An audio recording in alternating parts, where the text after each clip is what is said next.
Hello मेरे प्यारे साथियों।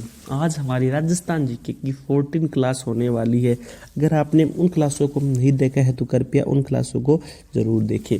तो आज का जो हमारा टॉपिक होने वाला है, तो आज का हमारा टॉपिक है राजस्थान की भूगर्भीय संरचना एवं भौतिक स्वरूप। तो आज का टॉपिक हम बिना किसी देरी के शुरू करते हैं। तो सबसे पहला है हमारा जो प्री अरावली है ना, यह विश्व की सबसे प्राचीनतम पर्वतमाला है। यानी राजस्थान की सबसे प्राचीनतम पर्वतमाला कौन सी है? तो राजस्थान की सबसे प्राचीनतम पर्वतमाला प्री अरावली है। यानी प्री अरावली राजस्थान की सबसे प्राचीन पर्वतमाला है। इसमें अनाच्छादन यानी अपक्षय और अपर्दन की प्रक्रिया होने के कारण इसकी ऊंचाई कम होती जा रही है। यानी जो अरावली पर्वतमाला है ना, इसमें अपक्षय और अपर्दन यानी इनको भी हम आगे विस्तृत चर्चा कर लेंगे कि अपक्षय और अपर्दन की प्रक्रिया के कारण जो इसकी ऊंचाई है ना, वह कम होती जा रही है।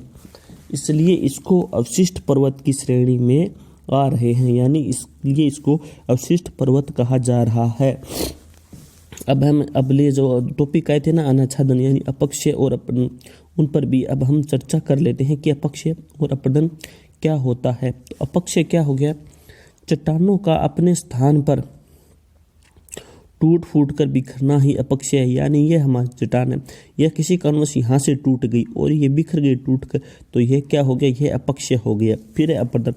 अपर्दन क्या हो गया? विभिन्न कारणों से कणों का एक स्थान से दूसरे स्थान पर चला जाना अपर्दन कहलाता है।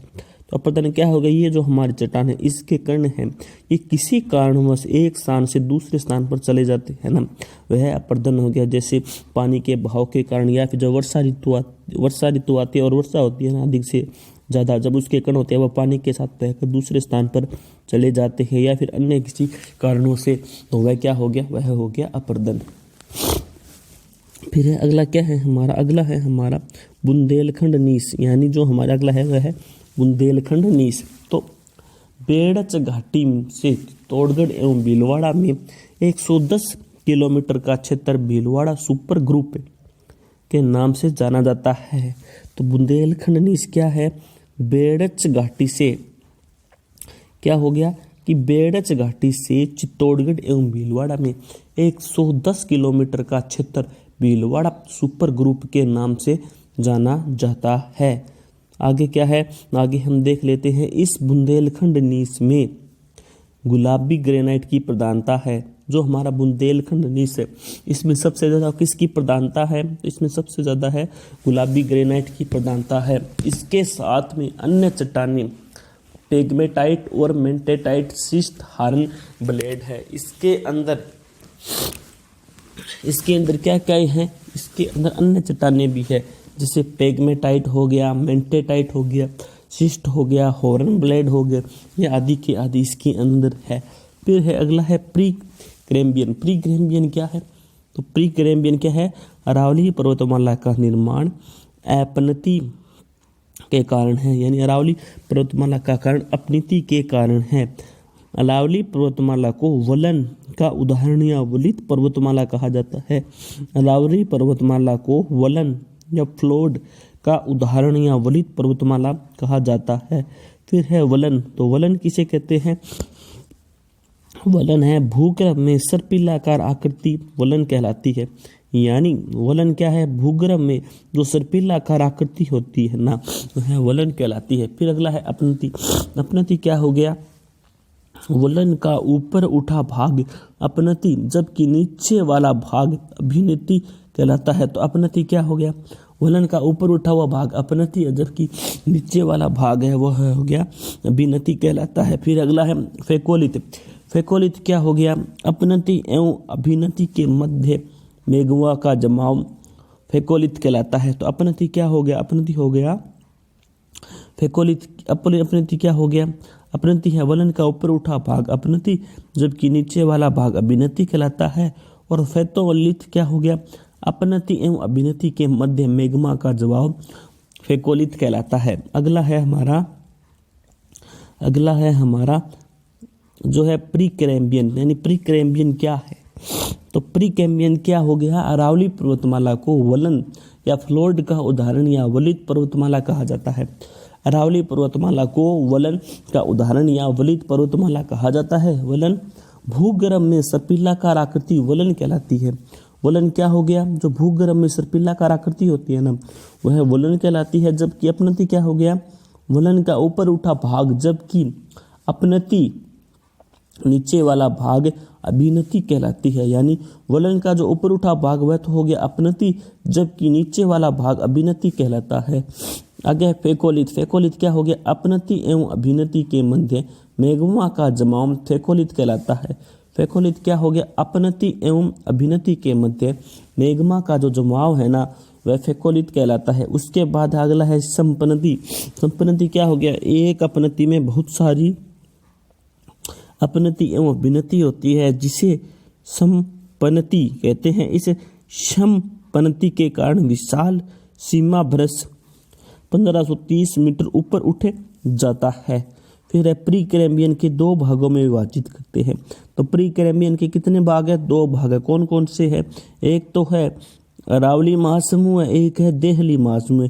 तो इन पर हम कल की क्लास में चर्चा करेंगे। तो एक बार फिर इन्हें हम सरसरी नज़रों से देख लेते हैं ताकि हमें यह अच्छी तरह से याद हो जाए। इनको एक बार और हम देख लेते हैं। आज सबसे पहले हो गया जो हमारी प्री अरावली है ना, यह विश्व की सबसे प्राचीनतम पर्वतमाला है। तो आपसे यह पूछ लिया जाए कि विश्व की सबसे प्राचीनतम पर्वतमाला कौन सी है, तो आप उसका क्या आंसर दोगे, तो उसका आंसर हम देंगे प्री पर्वतमाला। यानी प्री पर्वतमाला यह अरावली की सबसे प्राचीन पर्वतमाला है। किसमें अरावली पर्वतमाला में अपक्षय और अपरदन की प्रक्रिया होने के कारण इसकी ऊंचाई है ना वह कम होती जा रही है। अरावली पर्वतमाला की ऊंचाई दिन प्रतिदिन कम होती जा रही है। क्यों, अपक्षय और अपरदन की प्रक्रिया के कारण। इन पर भी हम चर्चा कर लेंगे, अपक्षय और अपरदन। इसलिए इसको विशिष्ट पर्वत की श्रेणी में आ रहे हैं। यानी अरावली पर्वतमाला को किस श्रेणी में लाया गया है, अवशिष्ट पर्वत में। अब हम देखते हैं इसका अनाच्छादन किन कारणों से होता है। इसका अनाच्छादन एक तो हो गया अपक्षय और एक हो गया अपरदन। अपक्षय क्या हो गया, चट्टानों का अपने स्थान पर टूट फूट कर बिखरना। यानी जो चट्टान है ना, यह हमारी चट्टान हो गई, यह किसी कारणवश यहाँ से टूट गई और जो यहाँ पर आपस में बिखर जाती है तो उसको अपक्षय कहते हैं। अपरदन क्या कहते हैं, विभिन्न कारणों के द्वारा जो चट्टान के कण है ना वह एक स्थान से दूसरे स्थान पर चले जाते हैं, उसे अपरदन कहते हैं। जैसे वर्षा ऋतु के अंदर वर्षा आती है और जल के साथ जो चट्टान के कण है ना वह जल के बहाव के कारण दूसरे स्थान पर चले जाते हैं, तो वह क्या हो गया, वह हो गया अपरदन। फिर क्या है, फिर है बुंदेलखंड नीच।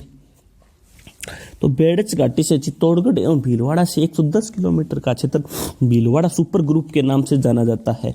तो चित्तौड़गढ़ एवं भीलवाड़ा के मध्य जो 110 किमी का क्षेत्र है ना, 110 किलोमीटर का क्षेत्र है, वह भीलवाड़ा सुपर ग्रुप के नाम से जाना जाता है। फिर है इस बुंदेलखंड में गुलाबी ग्रेनाइट की प्रधानता है। यानी यहाँ पर जो सबसे ज़्यादा मिलता है ना, तो यहाँ पर सबसे ज़्यादा गुलाबी ग्रेनाइट मिलता है। इसी के साथ साथ यहाँ पर अन्य चट्टानें भी है। यहाँ पर अन्य चट्टानें भी है, जैसे पेगमेटाइट हो गया, मैग्नेटाइट हो गया, शिस्ट हो गया, हॉर्नब्लेड हो गया आदि यहाँ पर अन्य चट्टानें हैं। फिर क्या है हमारा, फिर है हमारा प्री कैम्बियन।